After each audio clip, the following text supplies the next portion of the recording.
And well, the Albanese government has been busy deconstructing Australia's energy grid in pursuit of net zero and the promise of transforming us into a renewable energy superpower, whatever that means. Yeah, Energy Minister Chris Uhlmann insists covering the landscape with wind turbines and solar panels is the most cost-effective way to reach net zero and save the planet from what the UN Secretary-General has called global boiling. But is the government being honest about the cost of renewable energy and just how much is this green fantasy going to cost us? Well, Sky News Australia delves into that and more in an exclusive new documentary, The Real Cost of Net Zero, presented by award-winning journalist and Sky News political contributor Chris Uhlmann.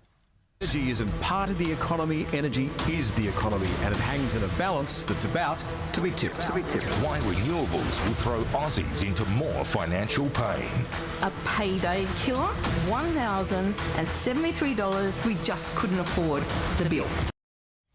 Joining us now is Chris Uhlmann. Chris, thanks for your time tonight and congratulations in advance on this documentary. I'm really looking forward to watching it. You've taken a forensic look at the details behind Australia's energy transition. I just wanted to ask you, what do you think will be the thing that surprises us the most when we watch this documentary?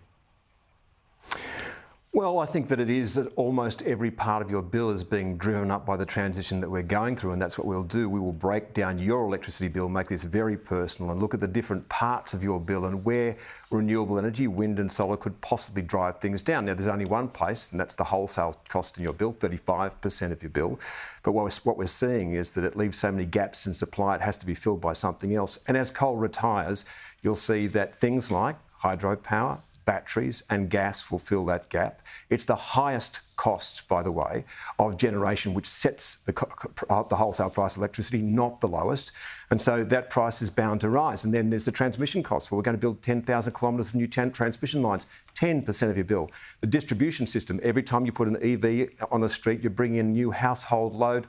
And now solar, of course, has the electricity system running in two directions. That's putting stress on the distribution system. That's 35% of your bill. That must also rise. So almost every aspect of a household bill will be driven up by what we're doing. Yeah, gee, those costs are certainly adding up very, very quickly, Chris.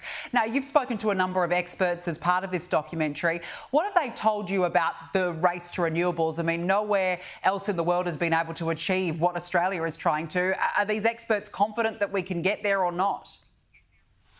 Well, you're right. We did go around the world and we looked particularly in the United States at places where people are trying to do the same thing that we're trying to do. And we haven't been talking to climate scientists and we haven't been talking to politicians.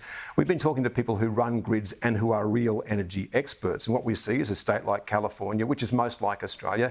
It's gone hard on wind and solar. It's shutting down its nuclear industry, or in fact, it's just hit pause on that, by the way. And it's gone as hard as it possibly can. And what's the result? California has the highest residential, business and industry electricity prices in continental United States. So the places in the United States that are doing well and trying to lower their electricity costs, what are they running on? Natural gas. And one of the things that people don't seem to understand about what's happened in the United States, while it talks a good game, the Biden administration, and lectures Australia, is that over the course of the last 15 years, the United States has grown to become the world's biggest producer of oil, 20% of it, and the world's biggest producer of natural gas. And that's where its competitive advantage is coming from. And it's cut its carbon emissions by removing coal and replacing it with natural gas. Chris, we want to talk about US energy policy and how that'll affect Australia in a moment. But I just want to ask you about an article I read in the Daily Telegraph last week. They reported that energy experts are saying the government's estimate of $122 billion for the Green Dream is more likely to be $642 billion. Now, it's a lot of money either way, but that's a massive difference between what the government are saying and what experts are saying. So explain to me why the massive difference. Because it depends on what accounting tool you're using. So the government is using something called net present value with a 7% discount rate, and that's why we're not going into those kind of numbers in this particular program. We're going to make it personal about your bill. But the opposition is looking at what they call overnight costs. So if you're looking at a total bill, what it is as it adds up over the course of time. Now, you can make arguments for both. But one thing is certain. Everything that the government is doing is very expensive, and every project that it's involved in is blowing out. Take Snowy Hydro, for example. It's blown out 5 times. So if you include the cost of transmission with Snowy Hydro, you're looking around about maybe $25, $26 billion now. You could build a nuclear power plant for that. And by the way, Snowy Hydro doesn't generate electricity. It's a big battery. What you do with a hydroelectric plant is that you pump water uphill during the day and it flows downhill at night. And by the way, what happens is it gets the cheap electricity from wind and solar, and it charges more at night time when it starts to deliver some of that energy. Again, that's how the prices rise under the system that we're talking about. Chris, we're almost out of time, but I just want to ask you, Donald Trump has selected a long-time fracking advocate, Chris Wright, to lead his administration's Department of Energy. That's a very interesting hire. What does Trump's energy policy mean for Australia, do you think?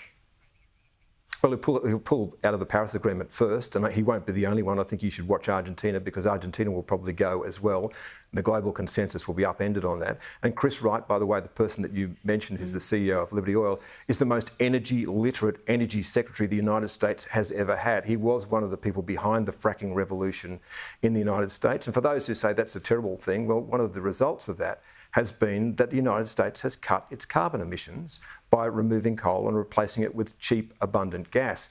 We're doing precisely the opposite here. We've made gas expensive, which will make the price of electricity expensive. So it would be good if we had a few people in the Australian administration who had as much knowledge of energy as the energy secretary will have in the United States. Well, the real cost of net zero premieres this Tuesday, 8 p.m. Australian Eastern Daylight Time. Chris Uhlmann, really looking forward to watching it. Thanks for joining us tonight.